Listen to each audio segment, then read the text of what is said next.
Well, Robert Earl Dean, as you can imagine, we actually have another great. We got a double header today, but we Yes, have another great interview today. I'm so excited. Who do we have on deck today, brother? man, this dude is one of the most sought after producers, songwriters, and artists right now, and he is doing some wonderful things for the kingdom of God. God Radio 1, let's welcome the one and the only Doobie Powell. How you doing, sir? Yes, sir. How you doing, man? Hope Man, we all are is well with blessed. you guys. Yes, we blessed here on the west side. We in California. Yes, sir. Well, brother, Doobie. I'm trying to tell you, man. You've been doing this producing thing for quite some time. hmm Can you tell us when you started in the industry and when you knew that this was the thing you're gonna do the rest of your life? Well, that I started as a child, and my whole family is into music and musically inclined, and so I was birthed into it. Started playing drums at like 2.5, 3 years old, Wow. and it just continued from there, and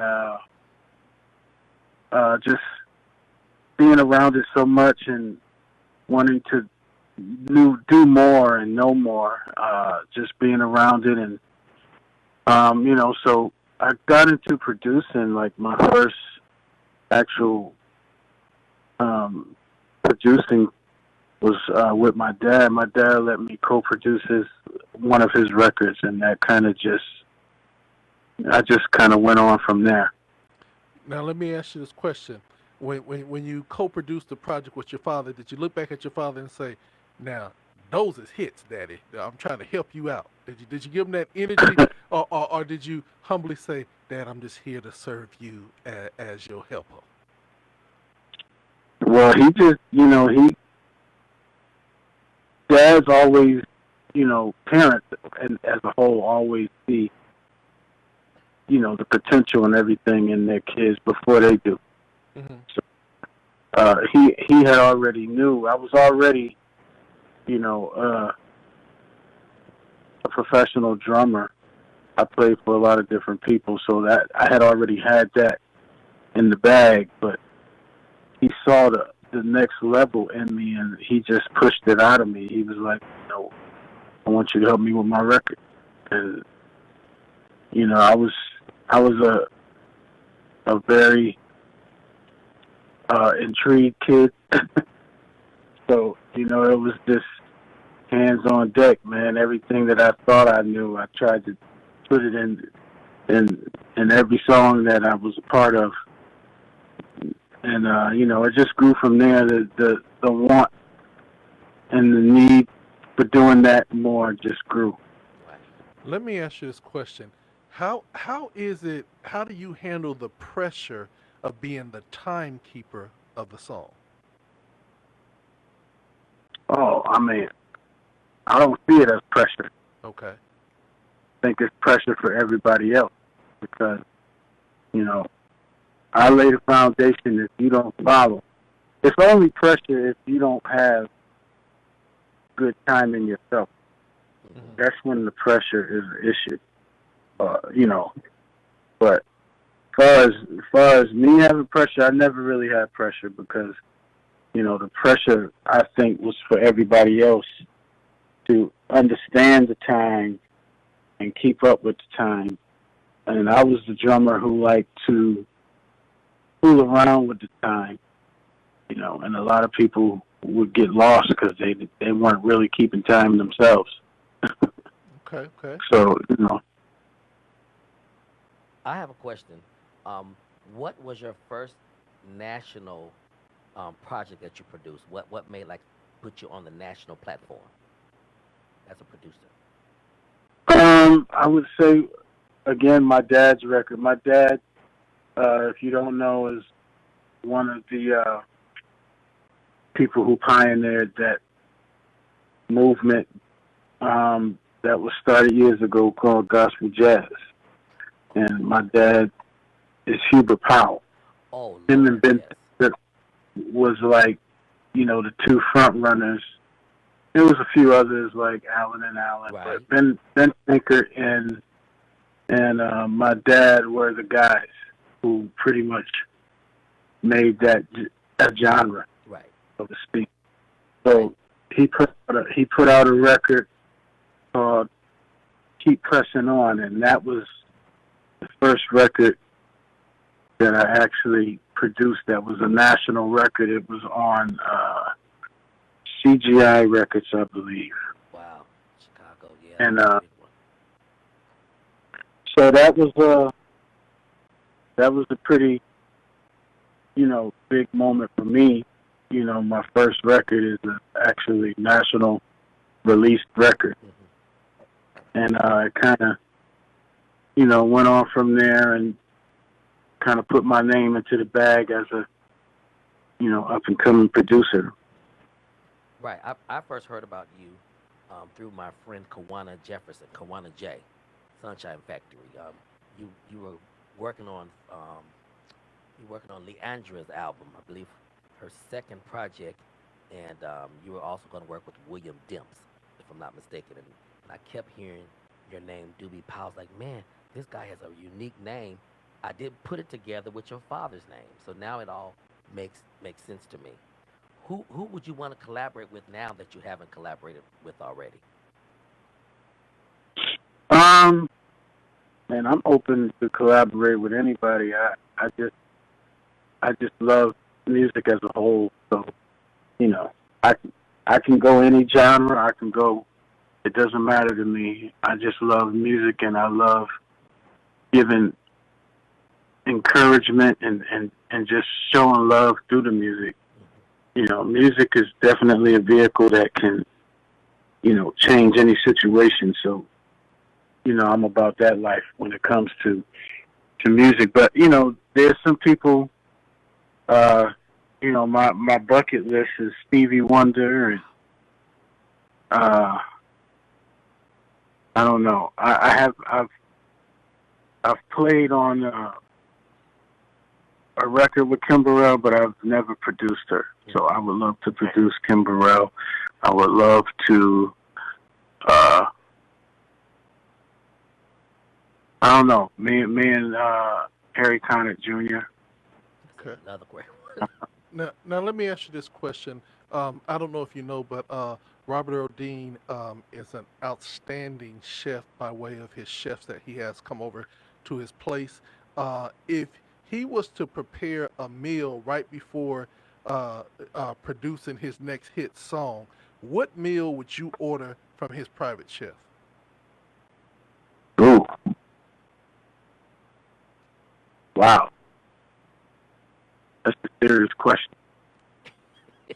I'm a seafood lover, so San Diego seafood. anything seafood. That's not my favorite food, but you can't go wrong with seafood.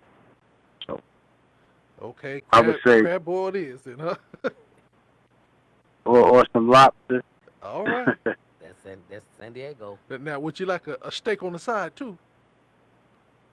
Hey man, we could do it. I have another question. If you could change anything about the industry, what would it be? Ooh, that's a great. Take your time, brother, because you teaching some folks The today. industry as a whole, or gospel industry. Industry as a whole, because gospel industry is owned by non-Christians, 99%. And that's the problem right there. That's part of the problem Mm-hmm. right there. Number one, we don't have any control over what we claim, what we're claiming. Mm-hmm. That's number one. Number two, we don't have our own mind when it comes to Christian, because the industry as a whole, they're open in a way to they're receptive to change or uniqueness. Gospel music is pretty much the only genre that's really not like that, Wow. which makes it hard for us to be accepted because we're too busy trying to fit in instead of being set aside like the scripture says. Wow. So I would say that as a whole,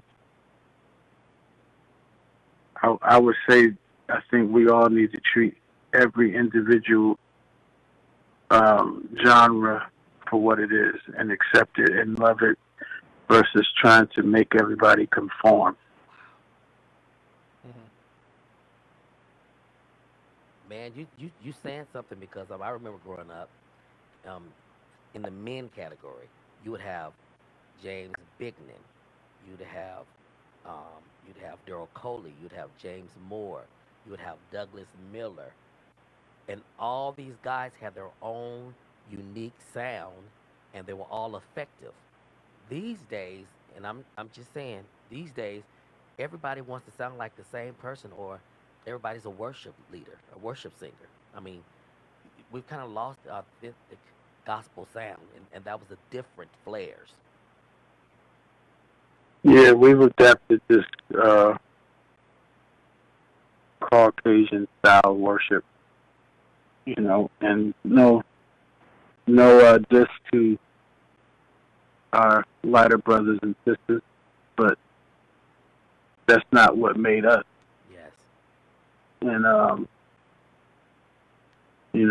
think the thing that makes it even more of an issue is the fact that you can go in their situation and you don't hear our song, but we can hear their songs in every one of our black churches, and that's just me. Maybe different, but I feel like if you're not really being true to who you are, then how can you compel someone to serve a unique and different God? Do you think that money has a big push of why we as African American artists push so hard to be on the CCM side?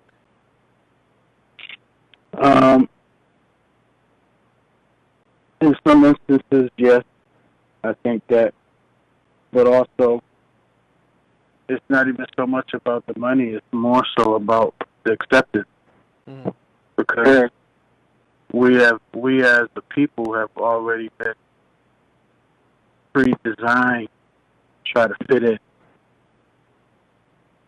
as a color. And I'm kind of going a little deeper than that. Yeah, okay, go ahead. Keep talking because you have a lot of our listeners and viewers really keyed in on what you're saying. This is very important for a lot of these artists that are on here as well. Yeah, but repeat your question again so I can get back to my statement. Well, what we were basically talking about is the plight of music and how we as African American or whatever, we try to change over I to got the it. CCM I got it now. side. Yeah, I got it. And I was saying that we have been, we're, as a people, we've been built and trained to try to fit in. So we've got to a place in the industry where instead of us grabbing hold to our uniqueness and our individuality, we rather conform and just try to do what everybody else is doing. It's almost like a fad, how in school, when I was in school, everybody started wearing their pants a certain way. It just, when sagging came into the mix. Didn't even understand what sagging really meant, but, we saw some people on TV do it, so it was cool, and that's kind of where we are in the industry. And you got some songwriters who have a unique style, but because they want to get placements, they'll write, the songs that the labels and the people want, try to fit in. And they ain't gonna admit it, but I mean, it don't take much to write a number system song. I mean, that's a musical term. If you play, you understand what I'm saying. Writing these simple chords. And I hate, I shouldn't say hate. I try not to voice my opinion too much because, it always backfires on me. But I mean, I just gotta be true to who I am. From the very beginning, I've always been unique. And I feel like we serve too big of a God for everybody to be the same. Come on, I agree. And for everybody to sound the same. And, God is too big for that. When I was coming up, I'm a 70s baby. So when I was coming up, my dad had me around all of the greats. I used to be a part of concerts with the Hawkins, with Andre Crouch, with the Winans, with Commission, with Thomas Whitfield, Clark Sisters, Richard Smallwood, Vanessa Bell. Like, I could keep going. Everybody I just named, right? Everybody I just named has a unique individual sound. Yes, sir. Yes, sir. And they would all be on concerts together. We would all be on concerts together. And you did not hear the same thing more than once. And they were all effective. And all effective and all, gave praise to God. And everybody got in the house. Everybody was received because we had more of an appreciation for the art. Right. And the God in the art. Yes. Not a specific thing, not a specific sound. I have yet to read in the Bible where there was a sound specifically that was approved biblically. I read where it says anything you offer to your God, He receives it as worship. Yes. So if it's true, if it's in your heart, if you're giving it to Him from your heart, then He receives it. It doesn't necessarily have to be a specific thing that we're deeming worship. Worship is not what we deem it. Right. So, that's just kind of where I am. I agree, brother. And I've been, kind of on my own road with that because I've never given in to, what everybody else was doing, and I ain't knocking nobody. That's just, you ask my opinion, I'm gonna tell you. Yes, sir. And you're very unique. You're very unique in what you do. I love whatever. I give respect to everybody. Everybody, you do what you got to do for you. But I'm gonna definitely do what I got to do for me. Right. And if that means that I don't become an A-lister or I don't, be on the same programs and included in the same stuff as some of these other folk, it's cool. Now tell me, if someone wanted to contact you to either perform or do production, how can they get in touch with you, and where should they go? Well, I'm definitely on social media. Yes, I'm on social media. You can find me on all social media outlets. I have a Facebook. I have a personal and a music page on Facebook. Dobbie Powell, and my music. That's my personal, and then my music page is Dobbie Powell Music. And I have an Instagram, Dobbie Powell on Instagram. I'm on Twitter. I'm Dobbie Powell on Twitter. What else is there? I got Snapchat. I don't use it, but and he got music. And he got music on iTunes, Rhapsody, any musical digital outlet as well. We got to push that music because you're an artist as well. And one of the things I want to find out from you, we want to kick off the segment or end the segment with your song, All Right. I want to know, do you want the original or you want the remix? Oh, it's up to you, man. One of them is longer than the other. So, no, it's up to you, brother. this is your time to set the be the DJ. So you tell us which one you want us to play, and that's the one we're gonna play. Okay, well, I guess you could play the extended one. Okay. All right. Can you set it up for us and tell us who we get ready to listen to? Or we get ready to play you. All right, well, hey guys, you're getting ready to listen to this young man who really believes in himself. He's He a believes bad in one. the He's a God. bad one. He's a bad one. He believes in God, and he believes in what he's doing. Give it up for this young man. His name's Dobbie Powell with his song, All Right.